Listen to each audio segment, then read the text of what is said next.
Hello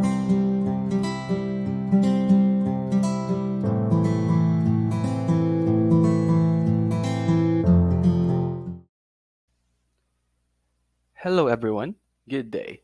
I'm John Kevin B. Maraca, your instructor for this course, Angular. We will tackle the basic concepts of Angular that will help you learn and build your own project in the future. As we start, I know that you have a question in your mind before taking this course. What is Angular? It is an open source web development framework created by Google, which allows developers to build dynamic, single page web applications using a combination of HTML, CSS, and TypeScript. It is based on the Model View Controller or the MVC pattern and follows the Model View Model pattern. It is a powerful and flexible web development framework that offers developers many features and tools for building modern dynamic web applications. Basically, it helps developers in several ways, including a comprehensive framework. It is a comprehensive web development framework that divides a range of features and tools to make development easier. It includes features such as two-way data binding, dependency injection, component-based architecture, directives, routing, and testing, which helps developers write modular, reusable code and maintain high levels of code quality. It simplifies development process. Angular simplifies the web development process by providing a clear separation of concerns between the different components of an application. This makes it easier to develop and maintain applications over time. It promotes code reusability. Its component-based architecture promotes code reusability, which saves developers time and effort. Components can be used across multiple parts of an application, and services can be used to share data and functionality across components. It enables faster development. Its features such as two-way data binding and directives make it easier to write code faster, with less boilerplate code. This allows developers to build applications more quickly and efficiently. It offers a scalable solution. Angular is a scalable solution that can handle complex web applications with multiple views and navigation. Its modular design makes it easy to add or remove components as needed, and its dependency injection system makes it easy to manage dependencies between components. Now, we will tackle about the architecture of Angular. What is its architecture? It is based on the Model View Controller, which is a software design pattern that separates an application into three interconnected components: the model, the view, and the controller. In Angular, this pattern is known as Model View View Model, or MVVM. Always remember the Model View View Model pattern because this is very unique to Angular. It uses a view model instead of a controller. So as we can see in the diagram, it's not MVC, it's model, view, and view model pattern. The architecture of an Angular application is organized into modules, components, services, and directives as follows. View. A view is a section of a web page that is responsible for rendering a specific part of the application's user interface. Views are defined using Angular templates, which are HTML files that include Angular-specific syntax and directives. Basically, what we see in a web page is the view. It's like the home button in Facebook, the message button in Instagram, the images that we see in social media. Those are simple examples of the view in an Angular. View model. The view model is an intermediary layer between the view and the data model. It is responsible for exposing the data model to the view and handling user input and interactions.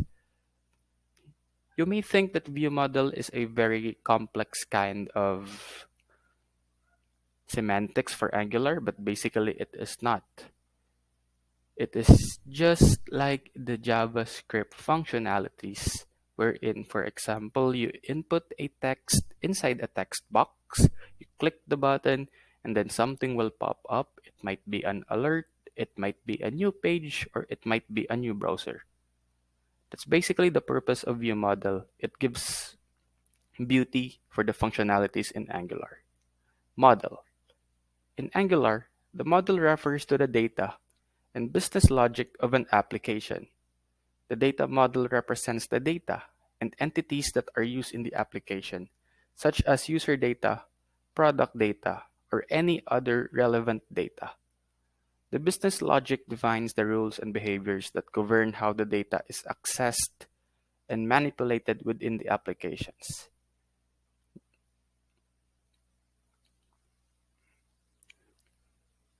As we finish discussing the Angular architecture, we will proceed to the features of Angular. Number one, its first feature is components and directives. Components provide a way to create custom elements, while directives enable developers to manipulate the DOM and extend its behavior. Templates and data binding. Templates define the structure and layout of the user interface, while data binding allows developers to connect the data in the component to the template and enable two-way communication between the component and the template. Services and dependency injection. Services provide a way to encapsulate functionality and share it across multiple components, while dependency injection enables automatic dependency resolution and promotes code modularity and reusability. Directives. Angular's directives allows developers to extend HTML and create reusable components that can be easily shared across multiple applications. Routing and navigation. Routing allows developers to map URLs to specific components, while navigation provides a way to move between different views in the application. Forms and validation. Forms provide a way to encapsulate input controls, while validation ensures that user input is correct and meets certain criteria. Angular provides a rich set of features for defining and implementing forms and validation logic. HTTP and observables. The HTTP client module provides a powerful and flexible way to interact with remote servers using HTTP, while observables provide a way to handle complex asynchronous data streams. Deployment and production. Deployment involves building and deploying the application to a web server or cloud platform, while production involves optimizing the application for performance and ensuring that it is available and responsive to user requests. I know that these features are still new to you and you still don't understand what are these features, but do not worry. We will tackle these features as we proceed to this course. Despite these features, this framework still has limitations. Basically, every framework has limitations, so it's normal to each framework to have its advantages and its limitations. The first limitation is its steep learning curve. Angular has a relatively steep learning curve compared to other web development frameworks, particularly for developers who are not familiar with TypeScript or the MVVM pattern.